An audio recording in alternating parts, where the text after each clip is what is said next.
Praise the Lord, hallelujah. Zion வேதாகம ஆய்விற்கு அன்போடு கூட இயேசு கிறிஸ்துவின் நாமத்தில் உங்களை வரவேற்கிறேன். இன்றைய தினத்திலும் சங்கீதங்களின் புஸ்தகம் அதிகாரங்கள் 32 முதல் 34 அதிகாரங்களில் வசனங்களை தியானிக்க சர்வ தேவன் நமக்கு கிருபை பாராட்டுவாராக. 32வது அதிகாரத்திலே எவனுடைய மீறுதல் மன்னிக்கப்பட்டதோ, எவனுடைய பாவம் மூடப்பட்டதோ அவன் பாக்கியவான் என்று சொல்லி பாவ மன்னிப்பை குறித்ததான ஒரு சங்கீதம். கர்த்தருக்கு மகிமை உண்டாவதாக. இங்கே தேவனிடத்திலிருந்து தங்கள் பாவங்களுக்காக மன்னிப்பை பெற்றுக் கொண்டிருக்கிறவர்கள் தான் மகிழ்ச்சியான மக்களாய் இருக்க முடியும். அவர்களின் மீறுதல் குற்றமானது அவர்கள் இருதயத்தையோ மனதையோ அல்லது மனசாட்சியோ பாரப்படுத்தி துன்பப்படுத்துவதில்லை. அப்படிப்பட்ட பாக்கியமானது கர்த்தரிடத்தில் வருகிற எல்லா பாவிகளுக்கும் உரியதாக இருக்கிறது. வருத்தப்பட்டு பாரம் சுமிக்கிறவர்களை லோகத்தில் வாருங்கள், நான் உங்களுக்கு இளைப்பாடு தருவேன் அழைக்கிறவர். அவர் தாமே பாவங்களை மன்னிக்கிறவர். ஆம், அவர்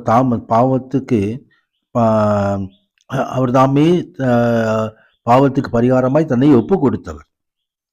சிலுவையிலே தம்மையே கிருபாதார பலியாக ஒப்பு கொடுத்து சிலுவையில் இரத்தத்தை சிந்தி நம்ம மீட்டு கொண்டவர். கர்த்தருக்கு உண்டாவதாக. ஆம், அந்த உன்னத தேவனுடைய ரட்சிப்பை நாம் பெற்றுக்கொள்ள வேண்டும்.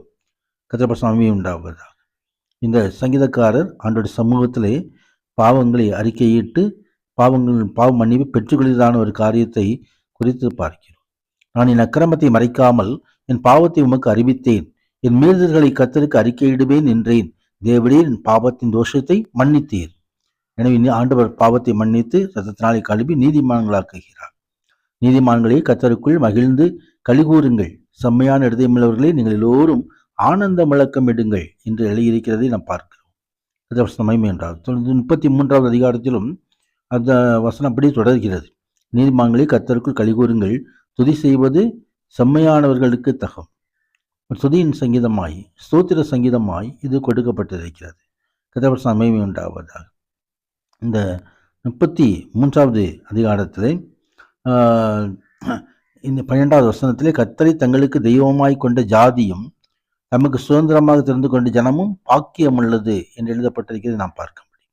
கர்த்தருக்கு மகிமை உண்டாவதாக. அவர் தாமே வானத்திலிருந்து நோக்கி பார்த்து மனுப்புத்திர எல்லாவரையும் காண்கிறார். நம்மையும் அவருடைய கண்கள் காண்கிறது. அவர் நம்மை காண்கிற தேவன். கர்த்தருக்கு மகிமை உண்டாவதாக.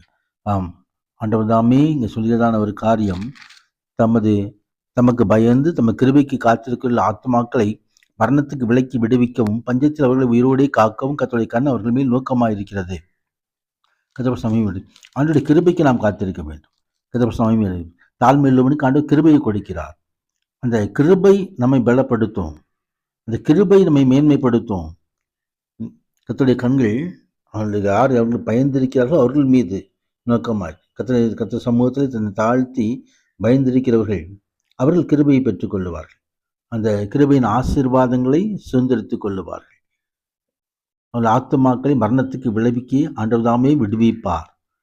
அந்த பரிசுத்த கிருபையின் ஆசீர்வாதத்தை நாமும் கூட பெற்றுக்கொள்ளும்படியாக அழைக்கப்படுகிறோம். மகிமை உண்டாவதாக.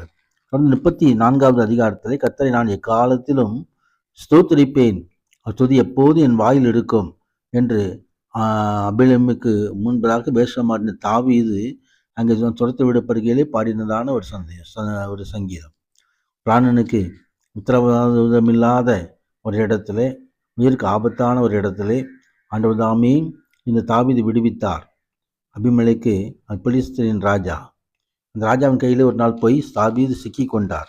அந்த இடத்திலும் கர்த்தர் கூட இருந்து விடுவித்தார். கர்த்தர் மகிமை உண்டாவதாக.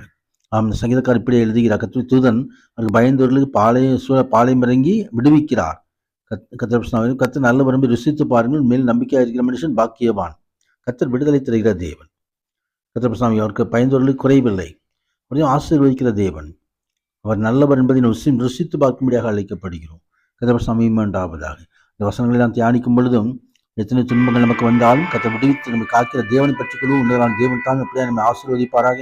பிரசனாவுக்கு மகிமை உண்டாவதாக. ஆமேன், ஆமேன்.